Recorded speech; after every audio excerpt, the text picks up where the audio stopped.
Keluarga, kok siapa ini? Keluarga adik bapak. Udah berapa? Adik bapak. Yang ngajak siapa? Siapa senior? Nah, dia ngajak. Yunus yang ngajak. Oh, itu berapa kali? Ya kali Pak. 3 kali. Yang kuat yang kecil. 3 kali Pak. 3 kali. Saya diajak sama teman saya yang dari Medan itu Pak. Oh, ada lagi ngajak. Banyak berapa dan berapa dibayar dia kan? Bagi berapa hasil? Kemarin bagi berapa yang dari Kroko itu? 3. Dapat berapa? Dapat 30. Berapa dapat itu? 30 juta. Dari 90 juta.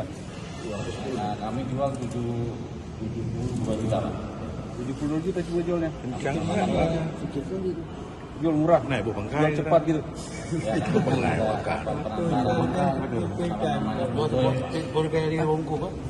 Yang ambil sama kami namanya Doyo Pak. Oh, ada agen. Ya. Orang Subur. Dari orang Sukon. Kenapa bisa membobol toko ya? Apakah sebelumnya udah mengetahui kondisi toko? Enggak Pak. Nggak tahu. Dari mana, Pak? Kok bisa tahu? Kenapa itu jadi target? Kebetulan aja saya ada drum itu ini toko. Enggak ngaku aja ada orang dalam enggak? Nggak ada. Nggak ada orang dalam. Ngaku aja, Ada ya. kebetulan Lagi itu pore. ada drum dari toko.